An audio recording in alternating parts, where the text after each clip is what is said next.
You'd have to be living under a pile of rotting corpses to not have heard The Walking Dead in some fashion or another. The name has grown from a lauded graphic comic to a multi-million-dollar brand conquering books, TV, and now even video game. Does the new adventure game from Telltale slip in a pile of regurgitated entrails, or does it manage to nom nom on the hearts of the Armless Octopus reviewers? The first thing you'll have to ask yourself when contemplating the purchase of The Walking Dead is if you like adventure games.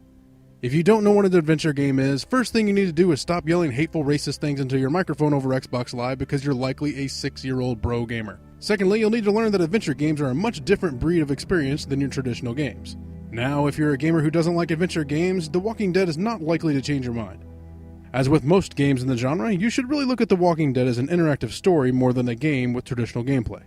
The current kings of the adventure game realm are without a doubt Telltale. They've always managed to craft grand experiences while staying true to the adventure game roots.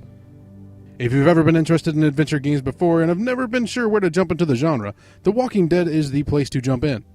With free demos being available, there really is no reason not to give it a try. As the player, you take control of Lee Everett.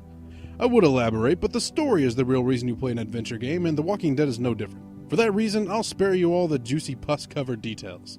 Yum. The gameplay of The Walking Dead is much like other Telltale games in that there is an environment, items within that environment, and puzzles to solve using the various tools at your disposal.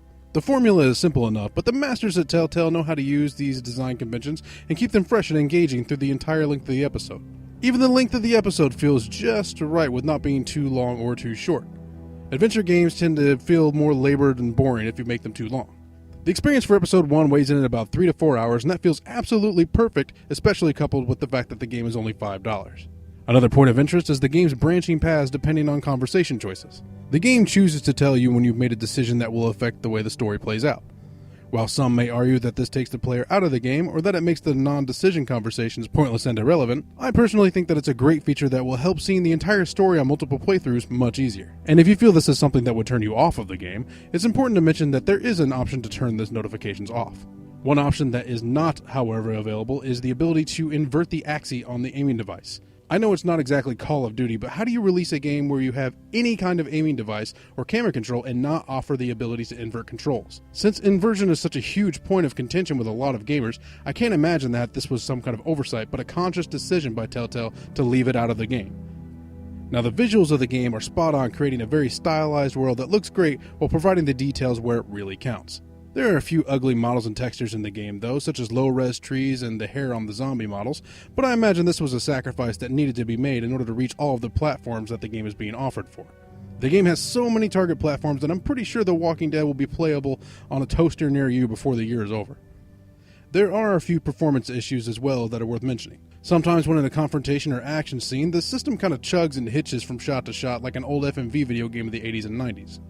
These are by no means deal breakers, but they're fairly noticeable when playing. There are some frame rate issues on certain platforms whenever the camera is pulled out for a wide shot. The loading screens are a little abrupt and sometimes seem rather out of place. They have no transition and simply pop onto the screen. As far as them feeling out of place, the worst offender is at the beginning of the game. Your character jumps over a fence, there's a loading screen, and then after the loading screen you see him fall off the other side of the fence. I'm sure the assets being loaded on the other side are what caused this screen to be necessary, but it still seems out of place nonetheless. The high point of The Walking Dead is without a doubt its story and presentation. The score is expertly crafted and leads to a perfect amount of atmosphere and emotion in each scene. As I've long said, well-crafted video game soundtracks are the unsung heroes of the game industry, and The Walking Dead score is no exception. The story writing is not exactly a slouch either. The writers understood perfectly what makes a zombie experience interesting and fun. It's not the zombies, it's the people. The zombies are just a catalyst for the anarchy. This works because it nurtures desires and thoughts that reside in our primal minds. Think about it this way. Everyone's always thought about what it would be like to throw a rock through a giant plate glass window, or break some other societal rule. Well, during the zombie outbreak, those rules no longer apply and people start acting on their own basic instincts. And when people act on those basic instincts, conflicts happen. That is what makes The Walking Dead so interesting. You have a perfect excuse to shove volatile people trapped in a confined space together, creating even more conflict.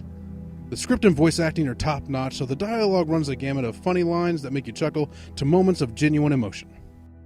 The Walking Dead Episode 1 offers a great experience for $5 and a few hours of your time. There's a fair amount of replay value, but it ultimately feels like the kind of game where you should make your choices and stick with them from episode to episode.